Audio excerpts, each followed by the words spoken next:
In the history of American jurisprudence, there is a singular anomaly. If you go to the archives of the West Virginia state legal system, you will find a case from 1897 that defies the logic of the modern world. It is the case of the Commonwealth versus Erasmus Stribling Trout Shue. It stands as the only documented instance in United States history where the testimony of a ghost was used to secure a murder conviction. To understand this story, we must travel back to the late 19th century, to the rural, isolated hills of Greenbrier County, West Virginia. Life here was hard, governed by the seasons and the church. It was a place where everyone knew everyone's business, and secrets were hard to keep. But in 1896, a stranger arrived in town who was very good at keeping secrets. His name was Erasmus Stribling Trout Shue, though most people just called him Trout. He was a blacksmith by trade, a drifter who had moved to Greenbrier County to find work. He was charming, strong, and possessed a charisma that drew people in. He found a job quickly, and he found a wife even faster. Zona Heaster was 23 years old. She was known by her middle name, Zona. She was described as popular, lively, and perhaps a bit naive. When she met the dashing new blacksmith, she fell in love instantly. Despite the warnings of her mother, Mary Jane Heaster, Zona and Trout were married in October of 1896, just weeks after meeting. Mary Jane Heaster hated Trout Shue from the moment she laid eyes on him. She told neighbors that there was something wrong behind his eyes. She famously stated that she felt he had no soul. But in the 1890s, a mother's intuition was not enough to stop a wedding.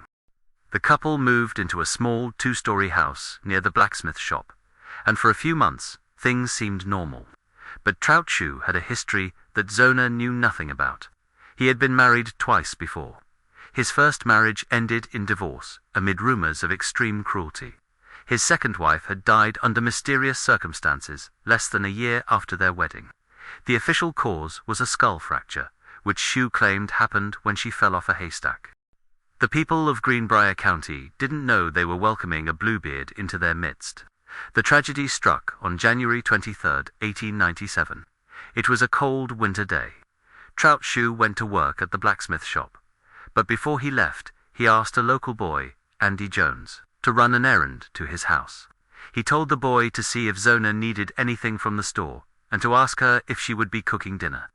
When young Andy Jones arrived at the Shue house, he knocked. There was no answer. He opened the unlocked door and walked into the hallway. He called out for Zona. Silence. He looked into the dining room and saw something that would haunt him for the rest of his life. Zona was lying on the floor, stretched out next to the dining table. Her feet were together, her arms were at her sides, and her head was turned slightly to one side. She looked peaceful, as if she were asleep, but her eyes were wide open, staring fixedly at the ceiling. The boy panicked. He ran out of the house and straight to the blacksmith shop to tell Trout Shue that his wife was dead. Trout's reaction was theatrical. He dropped his tools and ran to the house. By the time the local doctor and coroner, Dr. George Knapp, arrived an hour later, the crime scene had been completely altered. This is where the behavior of Trout Shue shifts from grieving husband to calculating predator. Before the doctor arrived, Shue had carried Zona's body upstairs to the bedroom. He had washed her, dressed her in her Sunday bester high-necked dress with a stiff collar and laid her out on the bed. He was cradling her head and sobbing dramatically when Dr. Knapp walked in. Dr. Knapp was a country doctor and perhaps a bit timid. He began his examination of the body.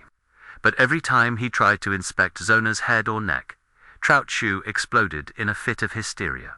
He cradled her head so tightly that the doctor couldn't move it.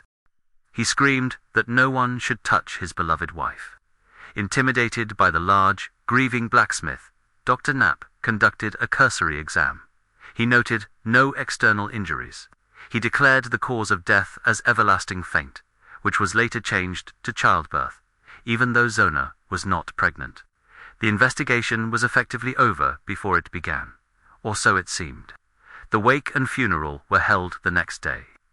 This is where the community began to notice that something was terribly wrong. Trout Shue was obsessive about his wife's appearance, specifically her neck. He had wrapped a scarf around her neck, a scarf that didn't match her burial dress.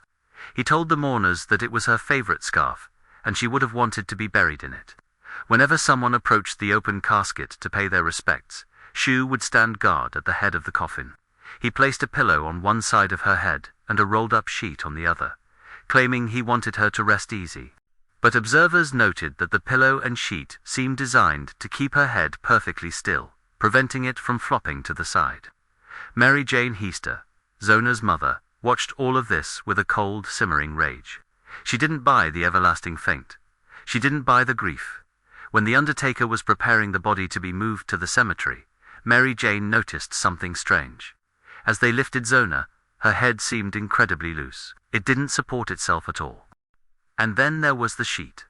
Mary Jane had removed the sheet from the coffin, the one Shue had used to prop up Zona's head, and took it home. When she tried to wash it, the water in the basin turned red.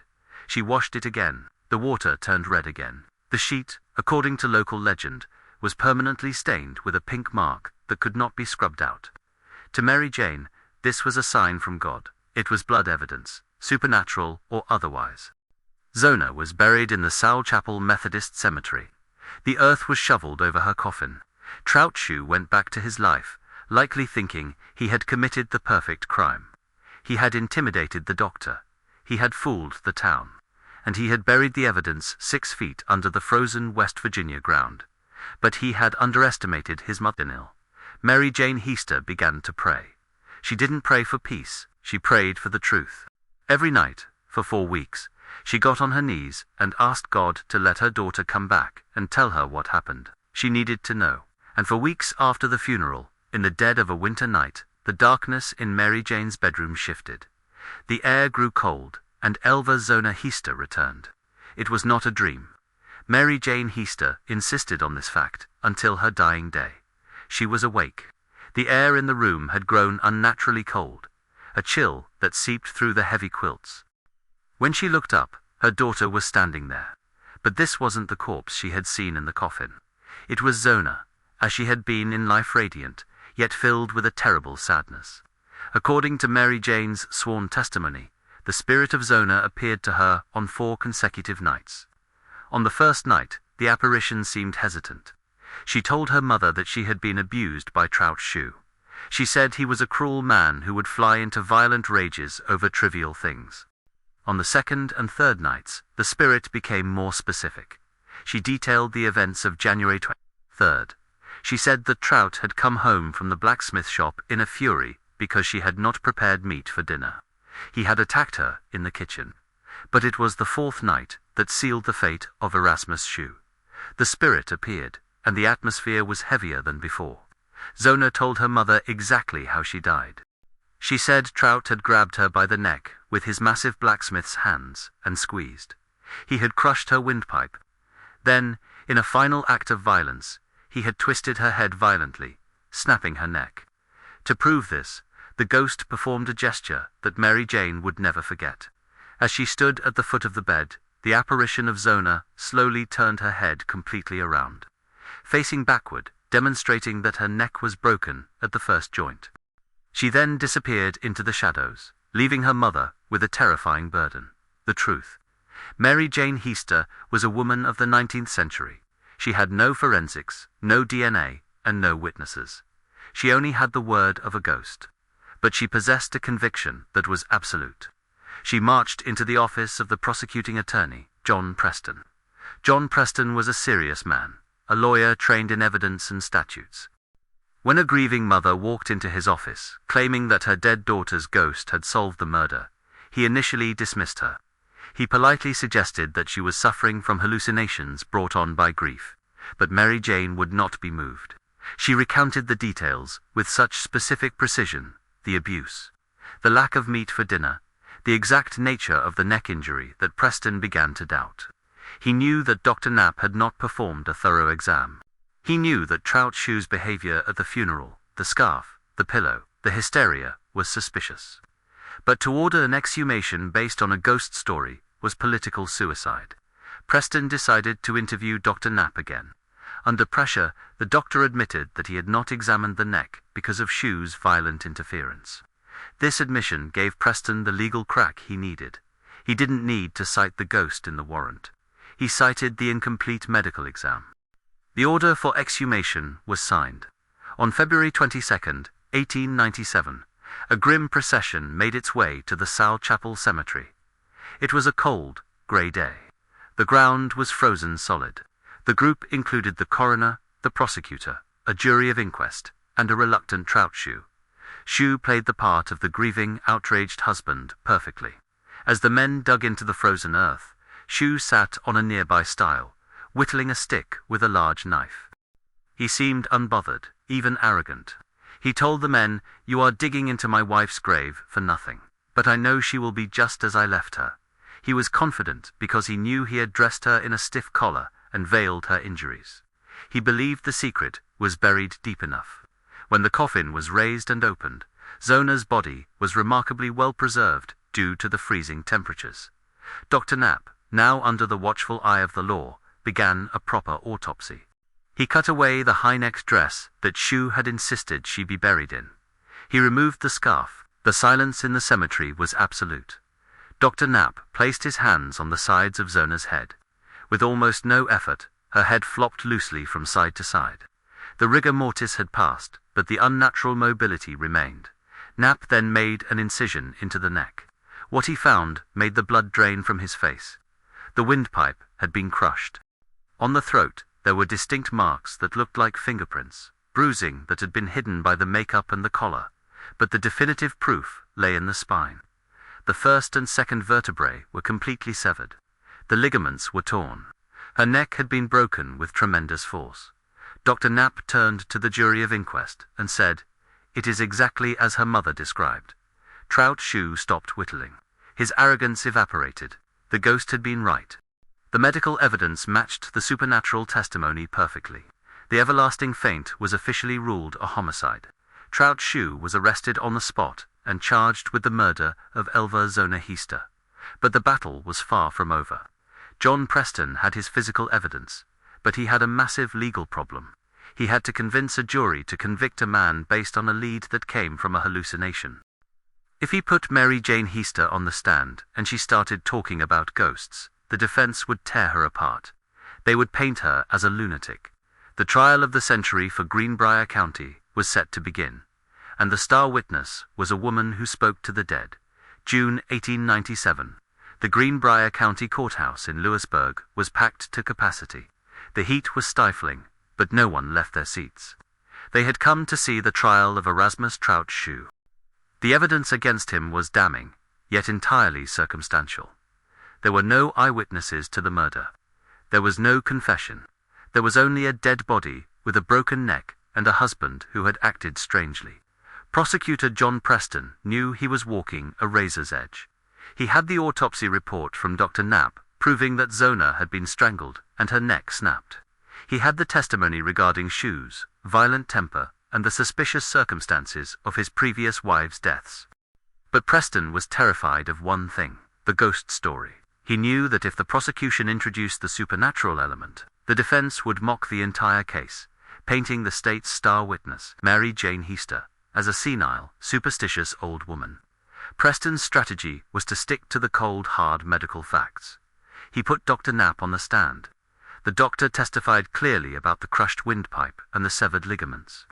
He admitted his initial error, effectively falling on his sword to secure the truth. The case was proceeding well until the defense took over. Shue's defense attorney was a man named Dr. Rucker. He saw an opening. He knew the rumors that were swirling around the town. He knew Mary Jane Heaster had convinced the authorities to exhume the body based on a vision. Rucker decided to gamble. He believed that if he could get Mary Jane on the stand and force her to talk about the ghost in front of a jury of rational men, he could destroy her credibility. He wanted to make her look insane. It was a fatal miscalculation. When Mary Jane took the stand, she was calm. She was dressed in her simple Sunday clothes. She faced the jury with a stoicism that unnerved the defense. Rucker began his cross-examination aggressively. He asked her, "Mrs. Heaster, you keep talking about your daughter telling you things, but she is dead. Isn't it true that you essentially dreamed this entire affair?" Mary Jane looked him in the eye and delivered a testimony that has been preserved in the West Virginia State Archives. She said, "It was no dream. I was as awake then as I am now."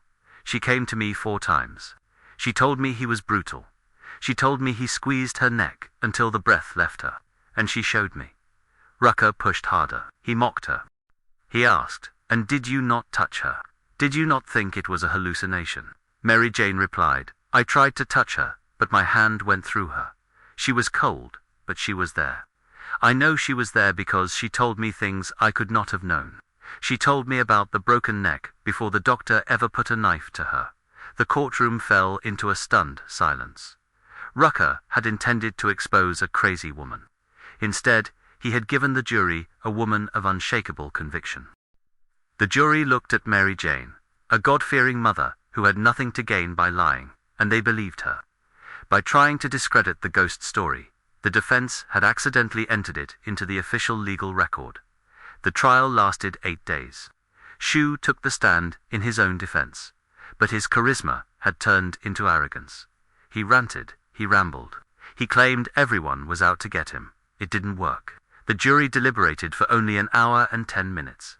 The verdict was guilty. However, because the evidence was circumstantial, the jury did not return a capital sentence of death by hanging. Instead, they sentenced Erasmus Shue to life in prison. Shue seemed relieved. He smiled as he was led away, perhaps thinking he had cheated the hangman. But the people of Greenbrier County were not satisfied. On the night of July 11th, 1897, a mob formed. These were not just town drunks. These were farmers, fathers, and neighbors who believed that justice had been only half served. They gathered ropes and guns. They marched toward the jail where Shue was being held, intending to drag him out and hang him from the nearest tree. The sheriff of Greenbrier County, Dwight Nickel, had anticipated this. He had received a tip about the lynch mob. In a move of desperate, quick thinking, he dismissed the main guard and told the mob the prisoner was in his cell. But earlier that evening, Nickel had secretly shackled Shue and dragged him out the back door. He hid the terrified murderer in a dense cornfield behind the jail, ordering his deputies to guard him in silence while the mob ransacked the empty building. Shue survived the night, trembling in the dirt, listening to the men who wanted to kill him. The next morning, he was swiftly transported by train to the West Virginia State Penitentiary in Moundsville, the same Gothic fortress we discussed in previous mysteries. Erasmus Shue did not live long enough to regret his crimes. Prison life in the turn of the century was brutal. 3 years into his sentence, in 1900, he contracted the measles, which developed into pneumonia. He died alone in his cell on March 10, 1900. He was 39 years old. The prison officials, aware of his infamy and fearing that his body might be dug up and desecrated or studied, buried him in an unmarked grave in the local paupers' cemetery. To this day, no one knows exactly where the man who murdered the Greenbrier ghost lies. He vanished into the earth, nameless and forgotten. But Zona Heaster was not forgotten. If you drive down Route 60 in West Virginia today, near the town of Sam Black Church, you will see a historical marker erected by the state. It is a simple metal sign, but the words on it confirm the impossible. It reads, "Interred in nearby cemetery is Zona Heaster Shue. Her death in 1897 was presumed natural until her spirit appeared to her mother too. Describe how she was killed by her husband Edward. Autopsy on the exhumed body verified the apparition's account. Edward, found guilty of murder, was sentenced to the state prison. Only known case in which testimony from a ghost helped convict a murderer. This marker stands as a testament to the strangeness of the appellations. In a court of law, facts are supposed to reign supreme. But in this case, the facts were insufficient. It required the intervention of the other side. Skeptics will argue that Mary Jane Heaster was a genius detective, that she subconsciously noticed the loose neck at the funeral, noticed the missing meat at dinner, and noticed Shue's abusive behavior. They argue that her visions were simply her mind processing these clues during sleep, presenting the conclusion as a ghost story, because that was the only way a woman in 1897 would be listened to. Perhaps, but that theory does not explain how she knew the exact medical nature of the injury, the dislocation of the first and second vertebrae before the doctor ever made his incision. It does not explain the conviction that withstood the mockery of a defense attorney.